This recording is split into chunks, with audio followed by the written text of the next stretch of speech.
Hey, welcome back to Emotional Mojo. One of the things we all do every day, in fact, virtually every moment, is make choices. Choices that affect our futures. And sometimes those choices seem so small and insignificant that they hardly seem to matter. But Bill Shafer from Growing Bolder TV joins us with an example of how those choices can actually change your life completely, right? You bring up such a great point, and that's the best thing about this show, folks. Isn't it awesome how it really helps build you up so you end up making the right choices? It's one thing to get in the way of opportunity, but when those happen, that's when the hard part comes in, having the courage to make the right choice. And you know, the biggest, most popular music group in the world in the early 50s was the Duke Ellington Orchestra. You can imagine when he put out word that he was auditioning for a new singer, pretty much everybody was interested, except for Kay Davis. Kay went to the auditions, but only to watch.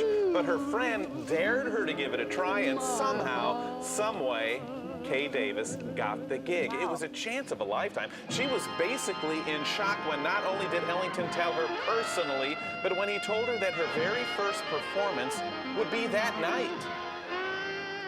We went to Carnegie Hall, and he called me out. He said, "Do you remember any memory of Creole Love Call?" And I said, "I think I did hear that when I was about 6 years old." And he said, "Well, this is how it goes, you know." He said, and so I nodded away, you know. And he said, "Okay, you're on tonight."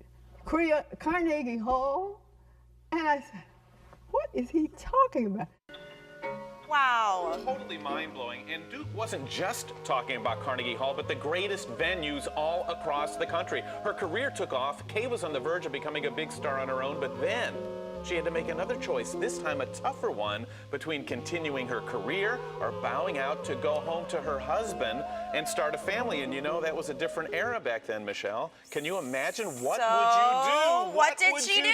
Don't leave me hanging here. She left her career behind. Wow. She said she felt that she accomplished her goals, and family was really important to her, and that's the choice she made, and she said she never regretted it. Hey, she's happy today. You got to go with your gut, right? Yeah, isn't that incredible? That is a really cool story. I can kind of relate, clearly not on that big of a scale, but that's how I ended up here. I just took an opportunity. Somebody asked if I could help. Running prompter, by the way, on a live show in, 1 minute to air, and look what happened. Did you ever wonder, do you say to yourself, am I good enough? What happens if I'm not? Yeah, I think everybody does. And it's fear that holds us back. Absolutely. So you've got to put the fear behind you, step in, give yourself a chance to succeed and see what happens. Such a good story. Thank you so much, Bill. I appreciate it. Hey, you can find Growing Bolder through your local listings. Check them out online at growingboldertv.com. Don't miss our next guest, though. She's going to teach you how to conquer that fear we were just talking about. Get out of your own way and take control of your life. That's next.